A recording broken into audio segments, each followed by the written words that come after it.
The supply crates in Cargo Bay 7 were stacked wrong. Lily Osmond noticed it during her third shift walking through the refugee vessel. Each box should have faced the same direction according to the loading manifest, but 3 crates near the back wall were turned sideways. Someone had moved them recently. She walked closer and heard something unusual. Nothing. Complete silence in a space that should have echoed with the hum of life support systems. The air felt different here, heavier somehow.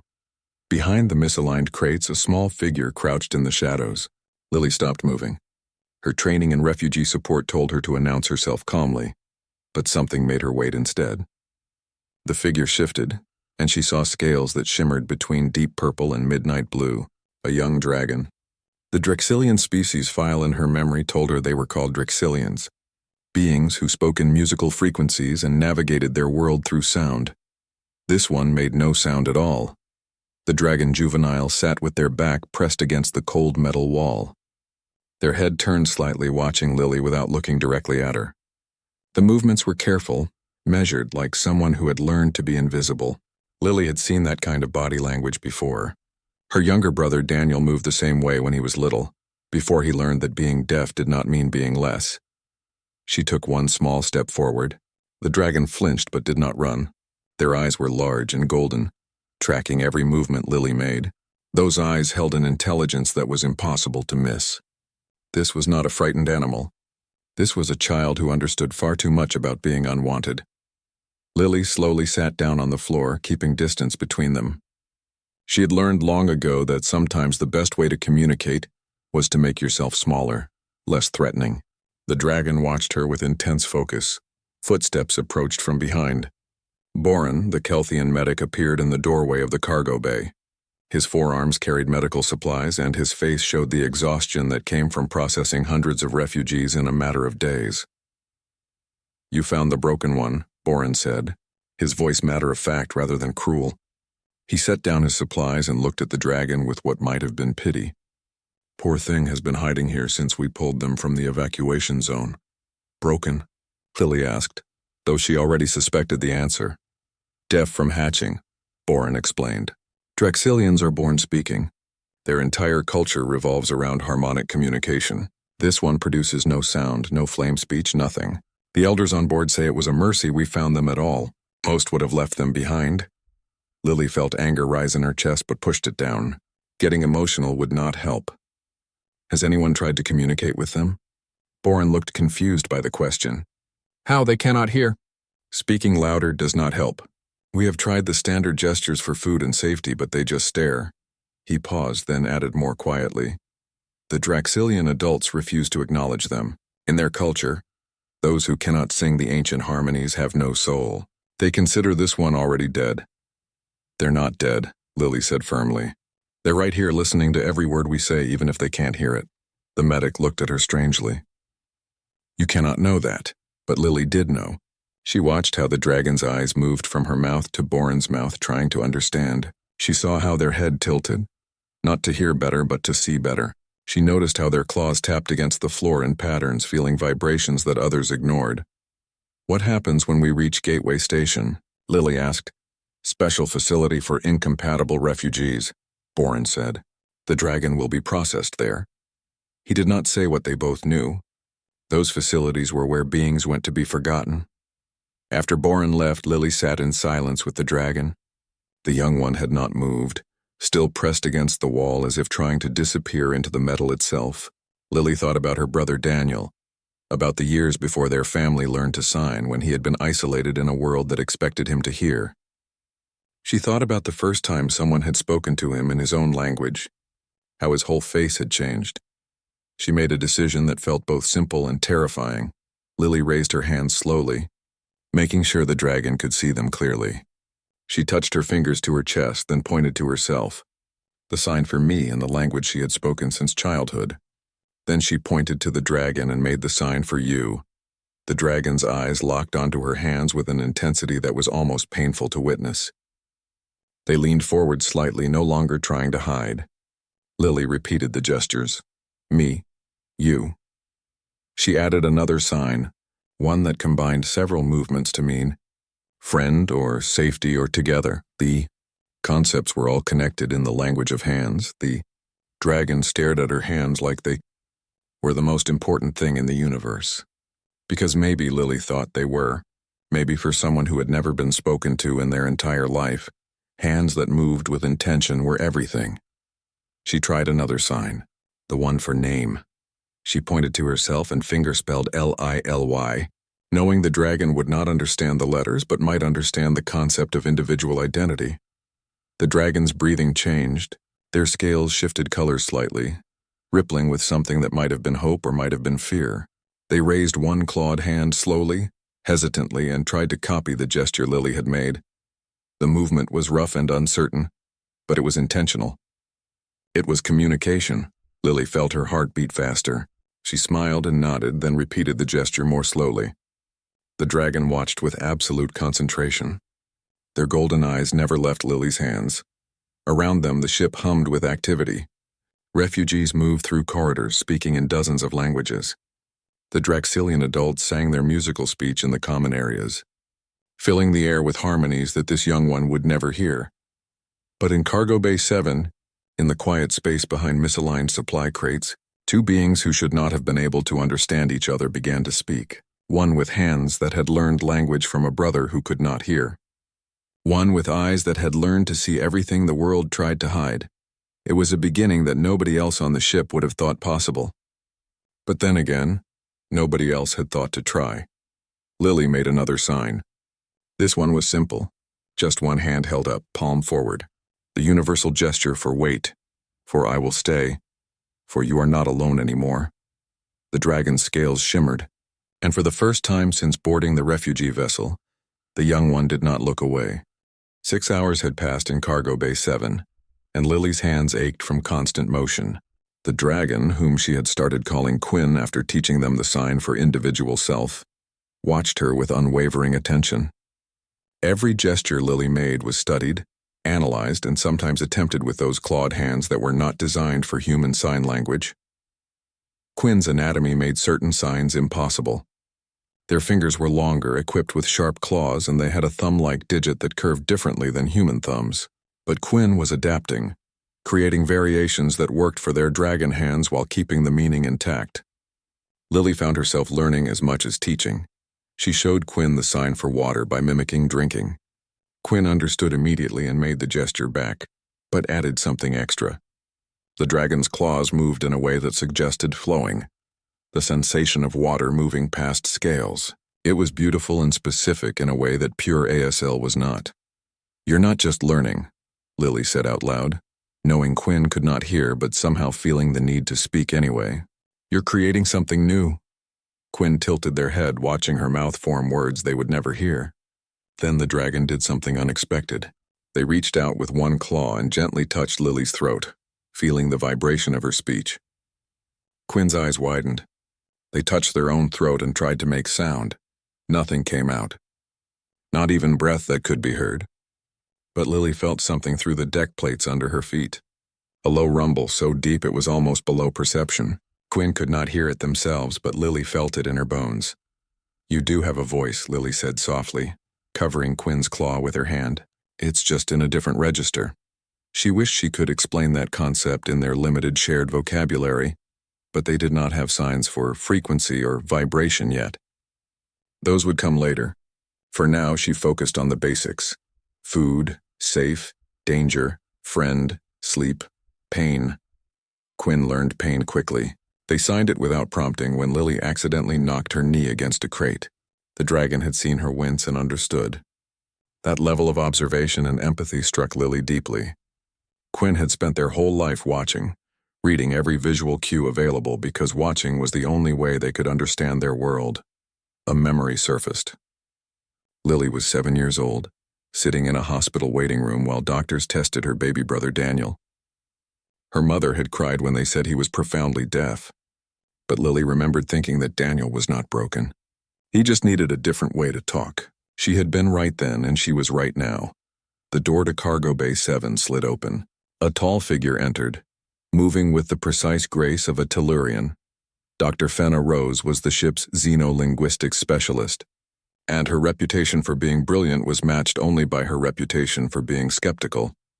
I received your reports, Rose said, looking at Lily with dark eyes that missed nothing. You claim to be teaching abstract communication to a linguistically defective species member. Quinn is not defective, Lily replied, keeping her voice level. Quinn is deaf. There's a difference. The Draxilian elders disagree. They have stated clearly that this juvenile lacks the biological capacity for language. Then the elders are wrong. Rose raised one eyebrow. It was an expression that would have made most junior staff members back down. Lily did not back down. She turned to Quinn and signed a question. Show her friend. Quinn looked at Rose, then at Lily, then back at Rose. The dragon made the sign for new person combined with uncertain. Then Quinn did something that made Rose's expression change completely. The dragon signed a question. Friend or danger? They are asking if you are safe, Lily translated. That is abstract thought. That is language. Rose moved closer, her scientific curiosity overriding her skepticism. Ask them something complex, something that requires understanding of time. Lily thought for a moment, then signed to Quinn. Tomorrow, food with me. Quinn paused, processing. They had learned tomorrow just an hour ago, the concept of time that had not yet happened. The dragon's scales rippled with concentration, then they signed back. Tomorrow, yes. Food with friend. Remarkable, Rose said quietly. She looked at Lily with new respect. How many signs have they learned? We are at about 90 now, but Quinn is creating new ones constantly. Watch. Lily pointed to the overhead lights, then signed the word for light. Then she pointed to Quinn's scales, which shimmered in the illumination. She waited. Quinn studied the lights, then their own scales, then made a new sign. It combined the gesture for light with a flowing motion that suggested color and movement. Lily understood. Shining, or perhaps glow, a concept specific to dragon scales that had not existed in their shared language until that moment. They are not just learning your language, Rose observed. They are building a bridge between two ways of thinking. That's exactly what they're doing, Lily agreed. She felt pride swell in her chest, not for herself but for Quinn, who had gone from isolation to innovation in less than a day. Rose pulled out her datapad and began taking notes. I need to document this properly. The implications are significant.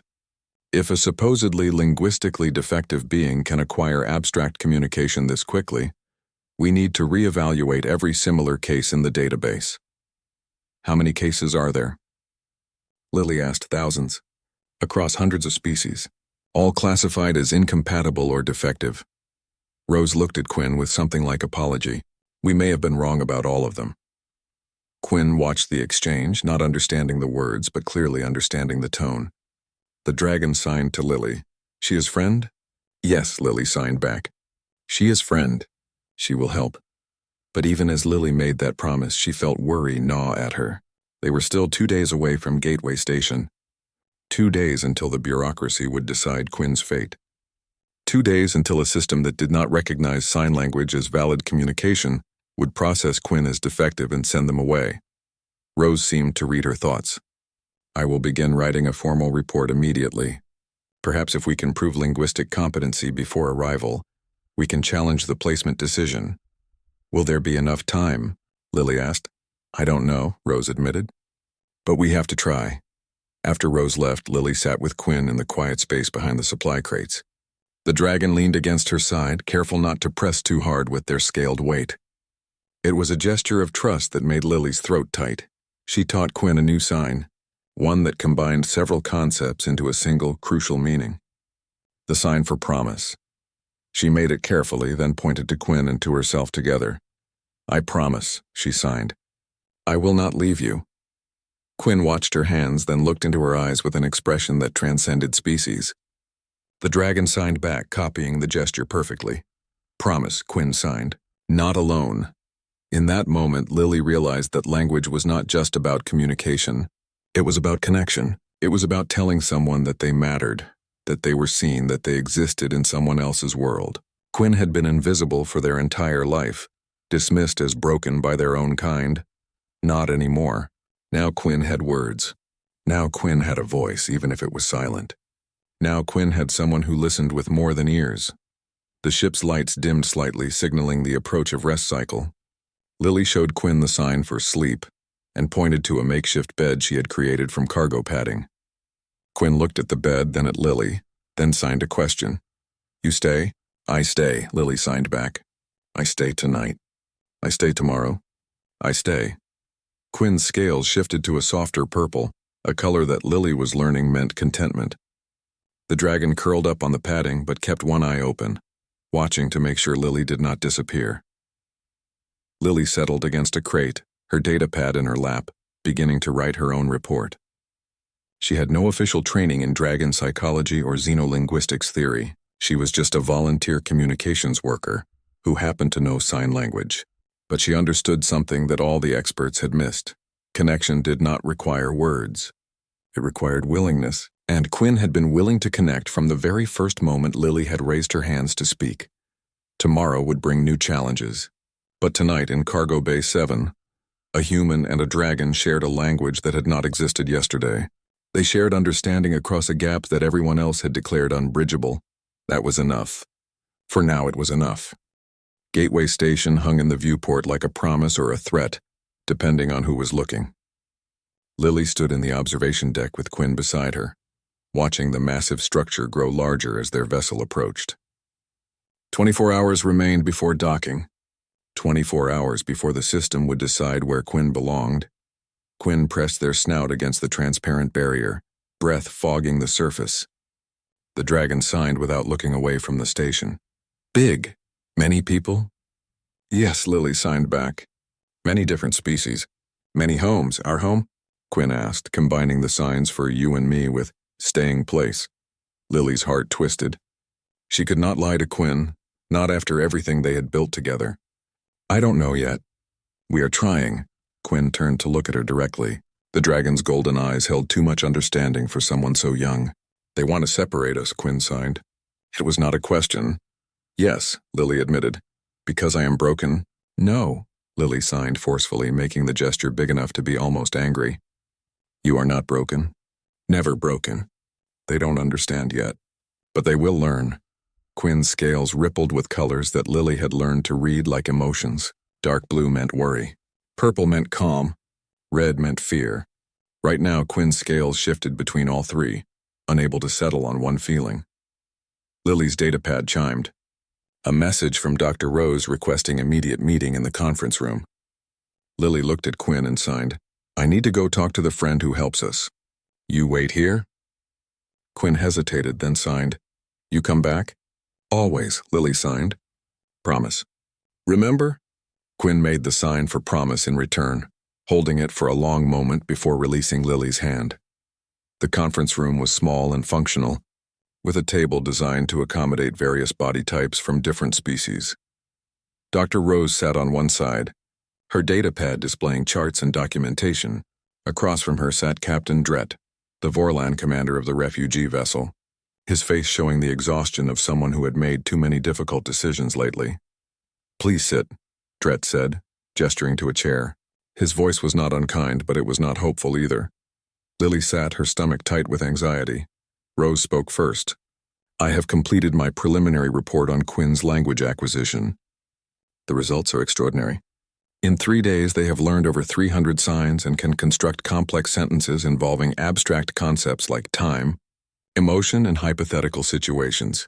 "That is impressive," Dret acknowledged, "but the reality remains unchanged. Gateway Station has specific protocols for refugee placement. The Drixilian elders have formally rejected Quinn from their community. Station policy dictates that juveniles without family placement must go to Facility K-77. "What is that facility exactly?" Lily asked, though she already knew the answer would not be good. Rose looked down at her datapad. "It is officially designated as a Special Needs Accommodation Center. In practice, it warehouses beings that no species claims. Survival rates beyond 1 year are 38%. The number hit Lily like a physical blow. "That's a death sentence." "That is the system," Dret said quietly. "I do not like it any more than you do, but I cannot change it. The station operates under treaties signed by hundreds of worlds. One captain on one ship cannot override that."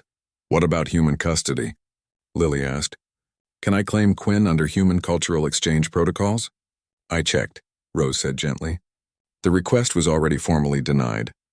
The reasoning is that humans are physically too fragile to care for a dragon, even a juvenile.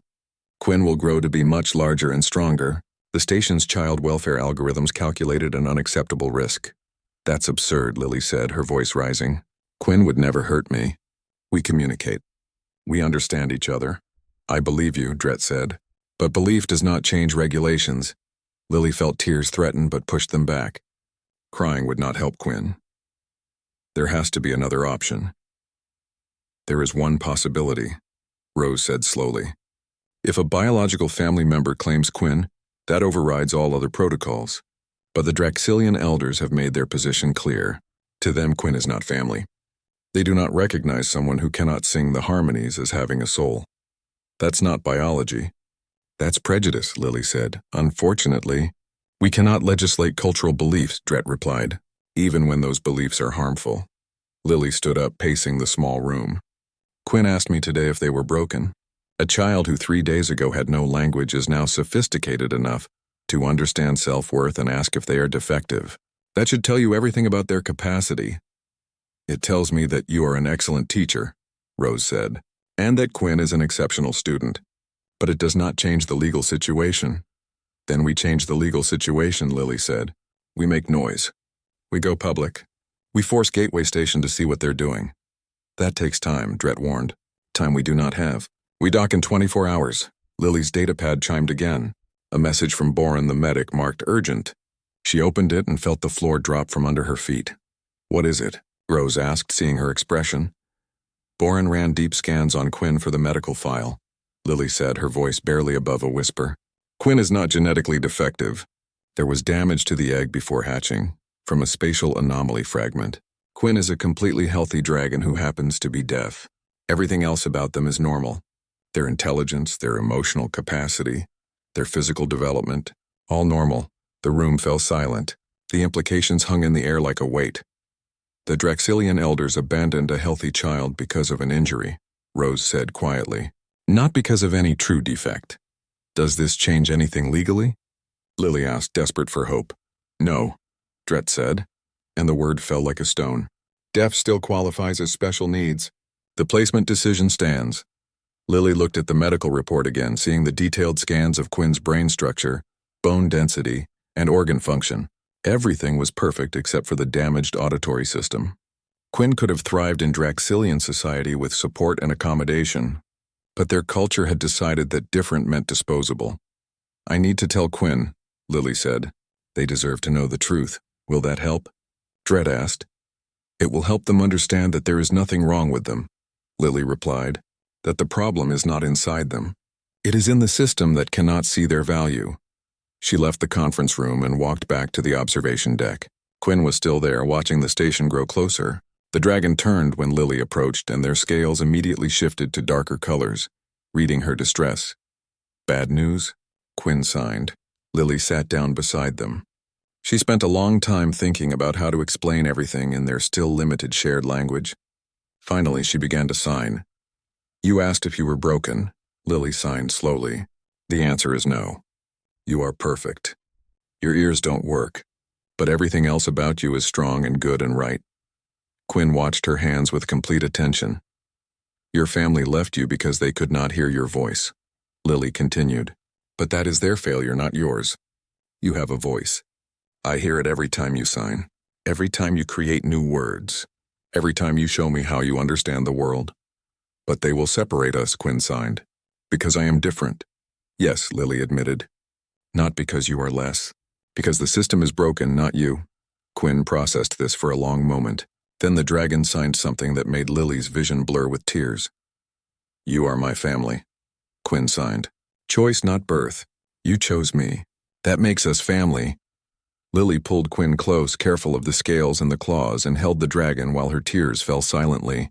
Quinn could not hear her cry, but they felt her shoulders shake and understood. The dragon wrapped their wings around her in return, a gesture of comfort that transcended language. Through the viewport, Gateway Station continued to grow larger, a metal structure that held rules and regulations and systems that would tear apart the family they had chosen to build. Lily knew she had one day to find a solution, one day to prove that connection mattered more than protocol. One day to show the galaxy that family was not about biology or culture or species. It was about choosing each other and refusing to let go. I will fight for you. Lily signed when she could control her hands again. I don't know how yet, but I will fight. We fight together, Quinn signed back. Not alone. Never alone anymore, the dragon was right. Whatever came next, they would face it together. Because that was what family did. They stayed. They fought. They refused to accept a world that said love had limits based on difference. Lily looked at the station and made herself a promise. She would find a way. She had to, because Quinn deserved more than survival in a facility that would slowly crush their spirit. Quinn deserved a life where signing was celebrated, not mourned. Where being deaf was just one part of who they were, not the only part that mattered. She had 24 hours to make the impossible happen. So she would start by refusing to accept that anything was impossible. She had already taught a language to someone the galaxy said could not learn. Compared to that, changing the law should be easy. At least that was what she told herself as the station grew large enough to see individual docking ports. Time was running out, but she was not ready to give up. Not on Quinn, not on the family they had built with their hands and their hearts, not ever. Sleep refused to come. Lily lay on the cargo padding beside Quinn, watching the dragon's scales shift colors even in rest. 3 hours until docking. 3 hours until everything changed. Her mind raced through possibilities and rejected each one. Every legal avenue was blocked. Every protocol worked against them. Every system was designed to separate rather than unite. Quinn stirred, their golden eyes opening to find Lily awake. The dragon signed, "You are worried." "I feel it," yes, Lily admitted. There was no point in hiding the truth. Quinn could read her body language better than most humans could read facial expressions. "Tell me about your brother," Quinn signed, "the one who taught you handwords." Lily was surprised by the request. She had mentioned Daniel before, but Quinn had never asked for details. She thought about how to explain in their shared vocabulary. "My brother is like you," Lily signed. "He cannot hear. When he was small, people said he could not learn, could not grow properly, could not have a full life. What happened?" Quinn asked. "He proved them wrong," Lily signed. "He learned, he grew. He became strong and smart. Now he helps other children who cannot hear. He shows them they are not broken." "Because you spoke to him with hands?" "Yes.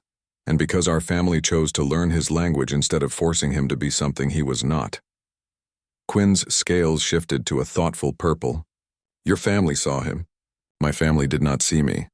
"Then they missed seeing someone extraordinary," Lily signed. "Their loss. Not yours." A loud alarm cut through the ship. Not the gentle chimes of normal operations, but a harsh warning klaxon that made the deck plates vibrate. Emergency lights flickered on, bathing everything in red. Lily jumped to her feet as automated announcements began broadcasting in multiple languages. "Spatial anomaly detected. All personnel to emergency stations. Prepare for evasive maneuvers." Quinn stood immediately, scales flashing to bright red. The dragon could not hear the alarm, but they felt the vibrations and saw the lights change. They signed frantically. "Danger?" "What danger?" Lily's heart hammered against her ribs. Spatial anomalies were the same phenomenon that had destroyed the Draxel sector, the same thing that had created millions of refugees. If one had formed on their approach to Gateway Station, they were in serious trouble. The ship lurched violently. Lily grabbed a support beam to steady herself. Quinn spread their wings for balance, claws digging into the deck plating.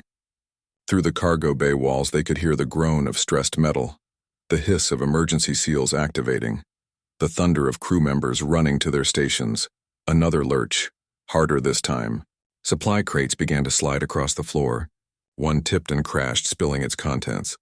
Lily reached for Quinn, pulling the dragon closer to the secured center supports. "Stay close to me," she signed quickly. "Don't let go." Quinn wrapped one wing around Lily, anchoring them both to the support beam. The ship bucked and twisted, alarms screaming through corridors that Quinn could not hear. But the dragon could feel everything through the vibrations that traveled through metal and air. Their eyes were wide with fear, but they did not panic. They stayed focused on Lily, watching for instructions. A horrible sound of tearing metal echoed through the bay. Lily looked up in time to see the atmospheric seal on the exterior wall crack. Air began screaming out through the gap, a high-pitched whistle that grew louder by the second. Emergency bulkheads tried to close, but something was jammed in the mechanism. The seal continued to tear. "Hold on," Lily shouted, knowing Quinn could not hear but hoping they would understand from context. The dragon's grip tightened around her. The atmospheric pressure dropped rapidly. Lily's ears popped painfully. Her lungs began to burn as oxygen levels plummeted. Around them, loose items were sucked toward the growing breach. Small objects flew past like missiles. A cargo container tumbled end over end before wedging against the damaged wall, partially blocking the gap but not sealing it. Emergency oxygen masks dropped from ceiling compartments. Lily grabbed one and pressed it over her face, gasping in the precious air. She looked at Quinn and realized with horror that the dragon's emergency equipment was designed differently. Dragon physiology required larger breathing apparatuses. The ones in this cargo bay were standard-sized for humanoid species. Quinn's scales were turning gray.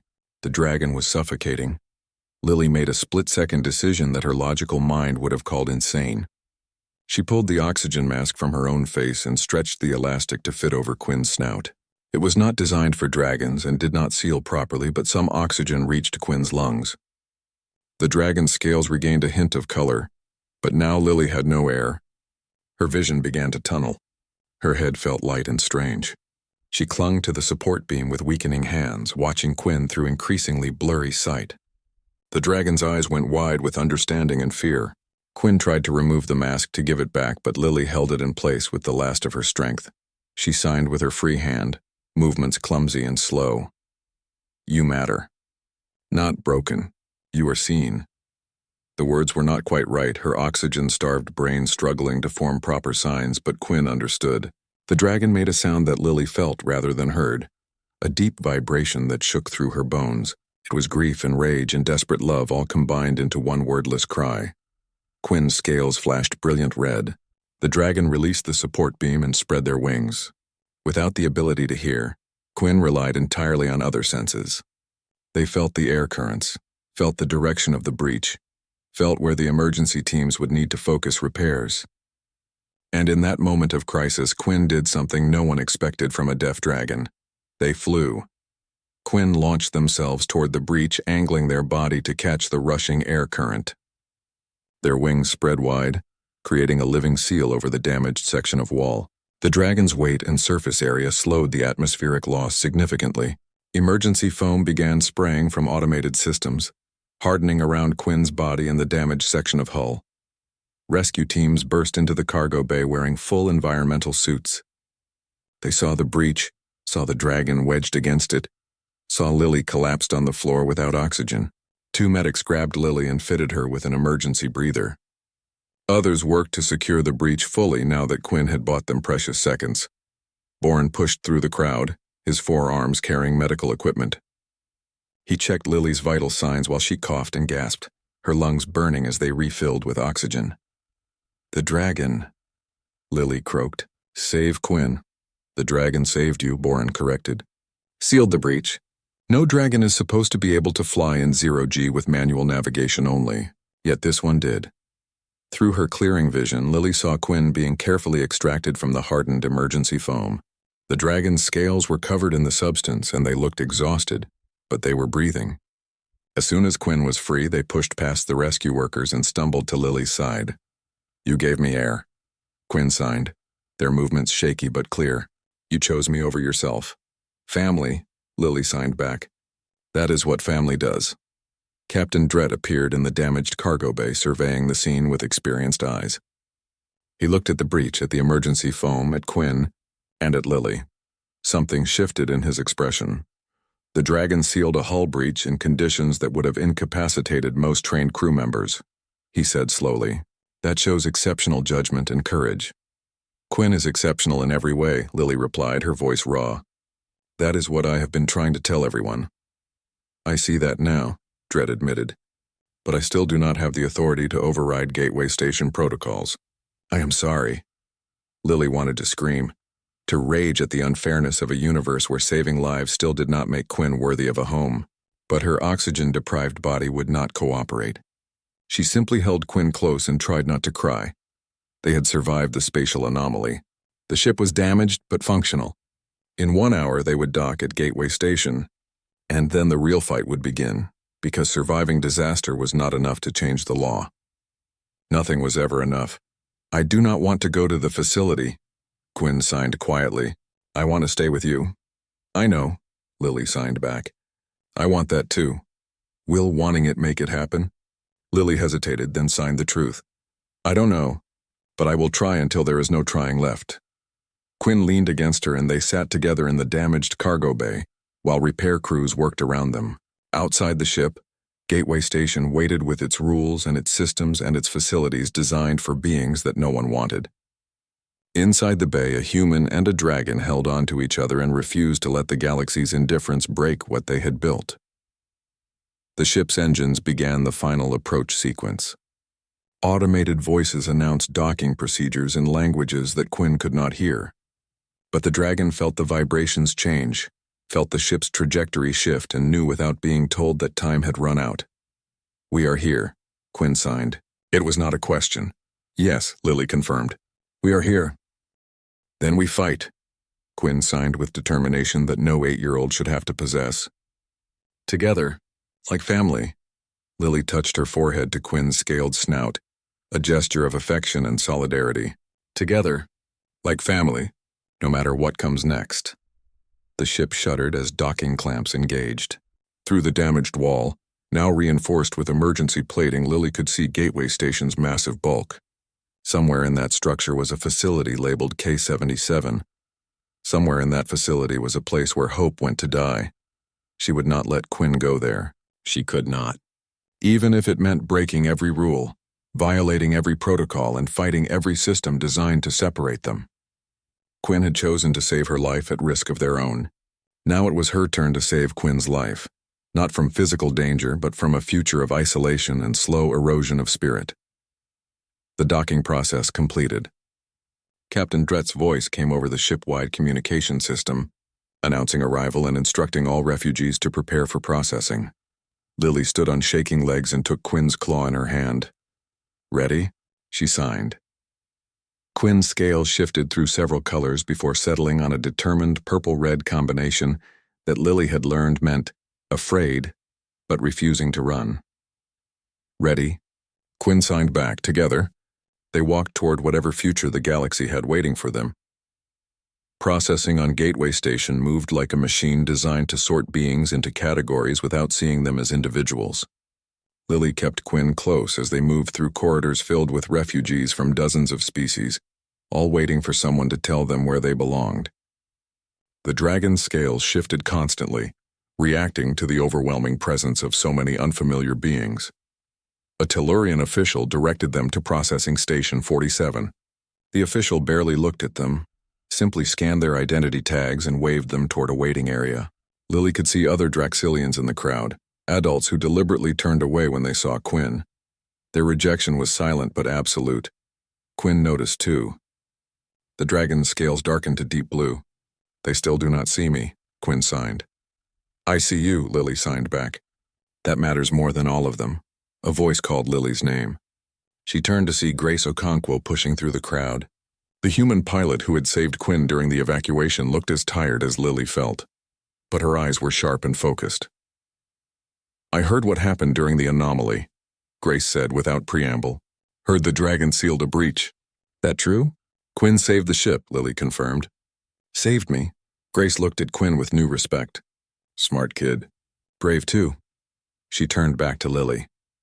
Also heard they are sending Quinn to K-77. That where we are going with this? Not if I can stop it, Lily said. Good, because I pulled some data on that facility.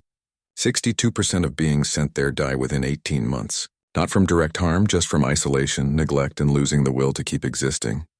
Grace's jaw tightened. That is not a care facility. It is a place where the galaxy hides its guilt. Can you help? Lily asked, hearing the desperation in her own voice. I am a combat pilot, not a lawyer, Grace said, but I know people who owe me favors. Give me 2 hours. She disappeared into the crowd before Lily could thank her. Quinn tugged on Lily's sleeve. That person is helping?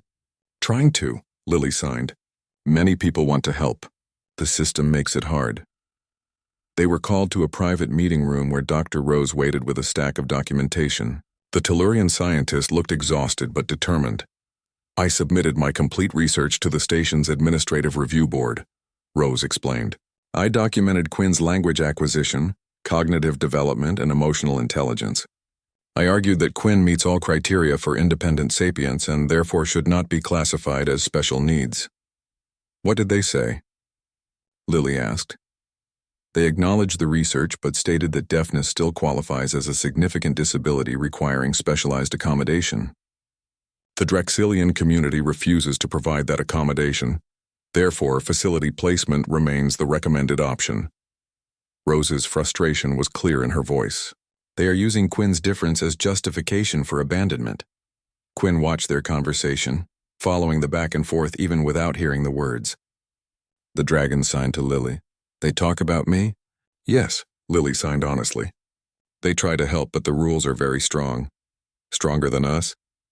Lily wanted to say no, wanted to promise that love and determination could overcome any obstacle. But she had learned that sometimes the truth was harder and more important than comfort. I don't know, she signed, but we keep trying. An official entered the room, a stern-faced Vorlon carrying a datapad. Lily Osman and Quinn Draxilian Refugee Designation 774? Yes, Lily said, her stomach sinking. Final placement decision has been made. Quinn will be transferred to Facility K77 within the next standard hour. Please prepare for separation. No, Lily said flatly. I am filing a formal appeal. On what grounds? The official asked, his tone suggesting he had heard this before and was not impressed. On the grounds that Quinn has family who wants to claim them, Lily said. Me. I am claiming Quinn as family under human cultural adoption protocols. That request was already denied due to physical incompatibility concerns. Then I challenged that denial. Quinn is not a danger to me. Quinn saved my life. The ship's logs will confirm that. The official consulted his datapad. The records show the dragon sealed a hull breach during the spatial anomaly. That demonstrates survival instinct and spatial awareness. It does not demonstrate the ability to coexist safely in a long-term domestic environment. That is absurd, Dr. Rose interjected. By that logic, any being who acts heroically in crisis is automatically unfit for family life.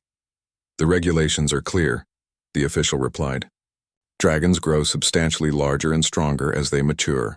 A human cannot safely house and care for an adult Draxilian. Quinn is not an adult, Lily argued. And by the time Quinn is fully grown, we will have established years of communication and mutual understanding. Growth does not erase relationship. The official was unmoved. The decision stands. You have 45 minutes before transfer. He left the room, closing the door firmly behind him. Lily felt the walls closing in. She looked at Quinn, who sat very still, scales completely drained of color. The dragon signed slowly. They are taking me away. Not yet, Lily signed with more confidence than she felt. We still have time, but time was not on their side. The minutes ticked past. Grace returned with grim news that her contacts could not override station authority quickly enough. Other human volunteers from the ship gathered, offering moral support but no solutions. Captain Drett sent a message expressing his regret, but confirming he had no jurisdiction once refugees left his vessel. 20 minutes remained. Then 15. Lily held Quinn and tried to figure out what to say, how to prepare a child for abandonment that was not their fault and should never happen. I want to tell you something, Lily signed. Whatever happens next, remember this. You are not defective. You are not broken. You are not worthless. You are brilliant and brave, and you deserve to be loved. I know, Quinn signed back. You taught me that. You showed me I exist. No one can take that away now. The door opened, but instead of the official coming to take Quinn away, 3 Draxilian adults entered. Lily recognized them from the ship, the elders who had rejected Quinn completely. Her body tensed, ready to physically block them if necessary. The lead elder, an older dragon named Mora, approached slowly. Her scales showed patterns of formal address. She looked at Quinn for a long moment, then did something unexpected. She signed. The gesture was rough and unpracticed, but unmistakable. Child, Quinn's eyes went wide. Lily felt her heart hammer against her ribs. Mora continued signing, learning the gestures from Dr. Rose, who stood behind her coaching quietly. We heard you speak. In the ship. When the human was dying, you made the grief song, I made sound. Quinn signed back confused. Deep sound. Old sound. The sound our ancestors used before we learned sky singing. We did not know that sound could still exist. Mora's scales shifted to show shame. We were wrong about you. We did not listen. We did not see. We left you when you needed us most. Quinn did not move, did not respond. The hurt of years of rejection could not be erased by one apology. We want to correct our mistake, Mora signed, still clumsy but sincere. We claim you as kin, as family. If you will allow it, Lily held her breath. This was what they needed legally. Family claim overrode facility placement. Quinn would be safe. But the choice had to be Quinn's. The dragon looked at Mora, then at the other elders, then at Lily. Quinn's scales went through every color Lily had ever seen and some she had not. Finally, Quinn signed a response. You left me. She stayed. You called me broken. She called me worthy. You are biology. She is family. The words translated through Lily's voice hung in the room like a judgment. Mora's scales flushed with deeper shame. You are right, the elder signed. We do not deserve forgiveness. But we ask anyway. Not for our sake, but for yours. The human is your family. But you are also Drexilian. You should know your people. Your history. Your place. Quinn considered this, then signed a question. Will you learn my language? Yes, Mora signed immediately. All of us. We will learn to see with hands instead of hear with ears. Will you teach me about dragon things? Even though I cannot hear the songs? Yes, we will find new ways to teach. Better ways? Quinn turned to Lily, scales showing uncertainty. What should I do? Lily signed carefully. This is your choice, not mine. Whatever you decide, I will support you. If you want to go with them, I understand. If you want to stay with me, I will fight for that. If you want both, we will find a way. Both? Quinn signed. That is possible? Humans believe family can be many things at once, Lily signed.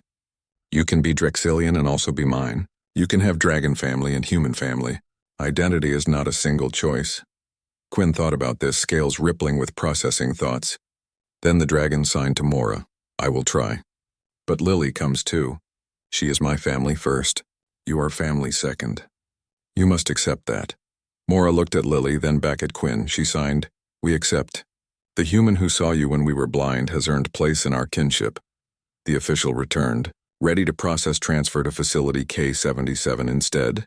He found 3 Drexilian elders formally claiming Quinn under family recognition protocols. His datapad updated automatically, changing Quinn's status from unclaimed juvenile to family-bonded dependent. This changes the placement, he said, sounding both surprised and annoyed. Family claims take priority. Quinn will be released to Drexilian custody, and human custody, Lily added firmly. Dual family recognition under cultural exchange provisions. The official checked his regulations, clearly unhappy, but unable to find grounds for denial. Unusual but technically permissible. Requires both families to agree to shared responsibility. We agree, Mora signed, and Lily translated. We agree, Lily said. The official updated his datapad with visible reluctance. Transfer to K-77 is cancelled. Quinn is released to dual family custody. You are all free to go. He left, taking with him the threat that had hung over them like a shadow. The room erupted in celebration from the humans who had gathered to support them. Dr. Rose looked vindicated. Grace gave Lily a thumbs up and a tired smile. But Lily's eyes were on Quinn, watching the dragon process everything that had just happened. 1 month, transformed, everything.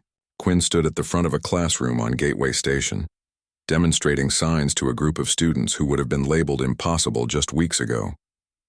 A Kelthian child who was blind, their 4 eyes damaged beyond repair, learned to navigate through touch and sound. A Vorlan adult who could not produce chemical signals, learned to communicate through written symbols. A young Tellurian whose vocal cords never developed, learned to speak through gestures that carried meaning across species. They were the first class of the Galactic Center for Alternative Communication, and Quinn was their assistant teacher. Lily watched from the doorway as Quinn showed a small Kelthian how to sign the word for friendship. The dragon's movements were patient, gentle, encouraging. Quinn had grown not in size but in confidence, scales frequently showing the bright colors of contentment and purpose. The dragon who had once hidden behind cargo crates now stood proudly before others, teaching them that different did not mean less. Your student has become a teacher faster than I expected, Dr. Rose said, appearing beside Lily. The Tellurian scientist had been appointed director of the new center, and her research on Quinn had sparked a revolution in how the galaxy thought about communication. Quinn was always a teacher, Lily replied. I just gave them the language to share what they knew. Which was? Rose asked, though Lily suspected she already knew the answer. That isolation is not permanent. That being seen matters more than being heard. That family is built through choice and effort, not just biology. In the classroom, Quinn finished the lesson and signed to the students. Practice tonight. Tomorrow we learn emotions: happy, sad, angry, loved. The students dispersed, most of them accompanied by family members who were also learning to sign. The Kelthian child's parents had tears in their eyes as they watched their daughter communicate complex thoughts for the first time. The Vorlon adult's brother stood nearby, fingers moving through signs he had spent weeks practicing, family learning to meet their loved ones in a new language. Quinn approached Lily and Rose, scales shifting to warm purple. Good class today, the dragon signed. The Kelthian learns very fast. Reminds me of me. You were an exceptional student, Lily signed back. Now you are an exceptional teacher. Because I understand what it means to be invisible, Quinn signed. I can show them how to become visible again. Mora entered the classroom accompanied by 2 other Draxilian elders. They had kept their promise, spending hours each day learning sign language and finding ways to include Quinn in dragon cultural education. They taught through demonstration, through tactile learning, through visual storytelling. They were reinventing what it meant to be Draxilian, expanding their definition of communication beyond the musical harmonies that had defined them for generations. The council wishes to speak with you both. Mora signed to Quinn and Lily. Her signing had improved dramatically, though she still sometimes confused similar gestures. They followed the elders to a private meeting room overlooking the station's central plaza. Through the transparent walls, they could see dozens of species moving through the common areas, a constant flow of galactic diversity. Mora settled her bulk carefully before speaking, signing as she went. We have news from the Drexilian homeworld. The Council of Matriarchs has reviewed Quinn's case and the research from Dr. Rose. They have issued a formal decree. Lily felt tension coil in her stomach. Quinn's scales shifted to uncertain blue. The decree states that deafness is no longer grounds for rejection from Draxilian society. Mora continued.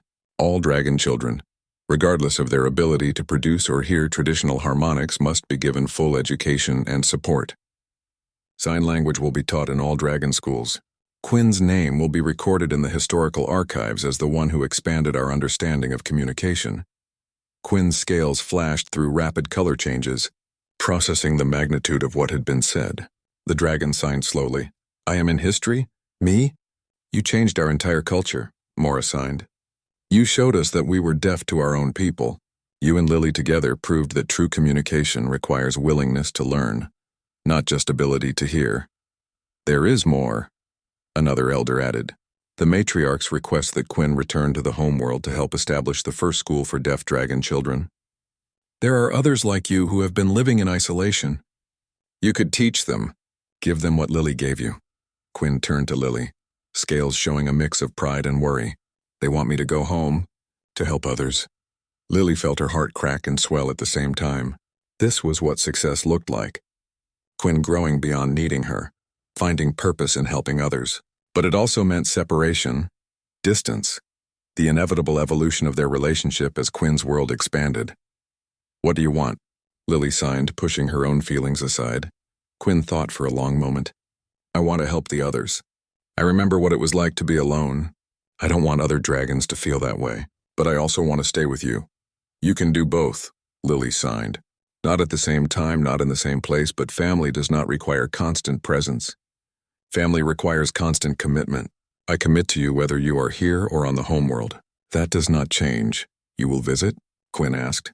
As often as you want, and you can visit me. And we will send messages through video where we can sign to each other across the distance.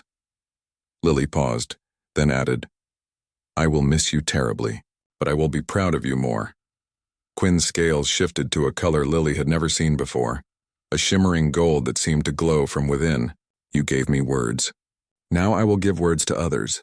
That is how I honor you. Mora watched the exchange with visible emotion. We have learned much from watching you two. The human concept of chosen family is foreign to traditional Draxilian culture, but we are beginning to understand its value. Perhaps that is the greatest lesson. That family is not just about blood or species or tradition. It is about who chooses to stay when leaving would be easier. Grace Okonkwo appeared in the doorway, looking slightly out of place in the formal meeting room. Sorry to interrupt, but there are reporters outside asking for interviews. Word has spread about the dragon who learned to sign and changed galactic policy. You two are becoming famous. We don't want to be famous, Lily said. We just want beings like Quinn to be seen. Too late, Grace replied with a slight smile. Quinn's story is all over the galactic networks. There are petitions from 15 different species asking for alternative communication centers on their worlds. You started something that is bigger than both of you now. Dr. Rose entered behind Grace, carrying her data pad with barely contained excitement. I have requests from 47 different institutions asking for copies of our curriculum. 3 major universities want to establish xenolinguistics programs focused on non-traditional communication. The paradigm is shifting. Lily looked at Quinn, seeing the young dragon who had been hiding behind cargo crates just weeks ago, now standing at the center of a cultural revolution. How do you feel about all this attention? Quinn thought, then signed with typical practical wisdom. If attention helps other beings like me, then attention is useful. But I am still just me. Still deaf. Still learning. Still sometimes scared. The attention does not change who I am. That is exactly the right perspective, Rose said. You are not a symbol. You are a person who happened to be in the right place with the right teacher to show the galaxy what it was missing. Wrong, Quinn signed firmly. Lily was in the right place. I was always here. Everyone else just was not looking. The simple truth of that statement silenced the room. Quinn was right. The dragon had not changed. The galaxy's willingness to see had changed. And that shift in perception, that willingness to look beyond traditional definitions of ability and communication, was spreading like ripples across civilizations. Over the next weeks, preparations were made for Quinn's journey to the Draxilian homeworld. Lily helped pack supplies and learning materials. They developed a communication system for staying in touch across the distance. They made plans for Lily to visit in 3 months, after Quinn had time to settle and begin teaching. The night before Quinn's departure, they sat together in the observation deck, watching ships come and go from Gateway Station. The same viewport where they had once feared separation now framed a different kind of goodbye. Not abandonment, but evolution. Are you nervous? Lily signed. Yes, Quinn admitted, but also excited. There are young dragons who are alone right now, thinking they are broken. I can show them they are not. Just like you showed me. You will be amazing, Lily signed. You already are amazing. I learned from the best, Quinn signed back. Then added, thank you for seeing me when I was invisible. Thank you for teaching me that language is not just words, Lily replied. It is intention. It is effort. It is choosing to understand someone even when it would be easier not to try. They sat in comfortable silence, communication flowing between them without signs needed. Sometimes presence was its own language. The next morning, Lily stood on the departure platform as Quinn boarded the transport to the Draxilian homeworld. The dragon's scales showed brave colors, but Lily could see the underlying nervousness. Mora and the other elders waited on board, ready to support Quinn through this transition. Quinn turned at the airlock, raised one claw, and signed, family, always. Distance does not change truth. Family always, Lily signed back. I am proud of you. Go teach them what you taught me. What did I teach you? Quinn asked. Lily smiled. That the most profound communication happens when we refuse to accept that understanding is impossible. You taught me that determination and love can build bridges across any gap. Now go build more bridges. Quinn's scales flashed brilliant gold again. Then the dragon turned and walked into the ship. The airlock closed. The transport pulled away from the station, carrying Quinn toward a future that would change countless lives. Lily watched until the ship was out of sight, then turned to find Dr. Rose waiting nearby. The next class starts in an hour, Rose said gently. 20 new students. All of them told by their societies that they could not learn, could not communicate, could not contribute. All of them waiting for someone to prove that assessment wrong. Then we should not keep them waiting, Lily replied. They walked together back to the Galactic Center for Alternative Communication, past walls now decorated with photos of the first graduating class. Quinn's image held the place of honor, a young dragon signing the word for hope. The classroom filled with beings who had been invisible, who had been dismissed, who had been told they were broken. Lily looked at each face and saw potential that the galaxy had been too blind to recognize. She thought about her brother Daniel, about Quinn, about every person she had ever met who communicated differently and was underestimated because of it. She raised her hands and began to sign. Welcome. You are seen. You are heard. You matter. Now let me teach you the language of being visible. The students watched with desperate attention, drinking in every gesture, and in that moment Lily understood what Quinn had known all along. That language was not about the method of delivery. It was about the willingness to connect. It was about refusing to let difference become distance. It was about choosing to see the invisible and giving them words to be heard. Outside the classroom, the galaxy continued its constant motion, billions of beings communicating in thousands of ways. But inside this small room, revolution was happening one sign at a time, beings learning that their differences were not deficiencies, that accommodation was not charity but justice, that every person deserved to be understood in the language that worked for them. Quinn had started this revolution by refusing to accept invisibility. Lily had fueled it by refusing to accept that understanding was impossible. Together they had proven that the most powerful force in the universe was not technology or strength or intelligence. It was the simple, radical act of choosing to see someone the way they needed to be seen, of speaking to them in the language they could hear, of building family not through biology but through commitment to never stop trying to understand. The lesson continued. The students learned, and across the galaxy, in a ship headed toward the Draxilian homeworld, a young dragon prepared to teach the same truth to others who had been waiting their whole lives to be visible. The ship had fallen silent when a human girl signed what a crying, deaf dragon needed to hear. But that silence had given birth to a new kind of sound, the sound of connection, the sound of understanding, the sound of family built through choice and sustained through love.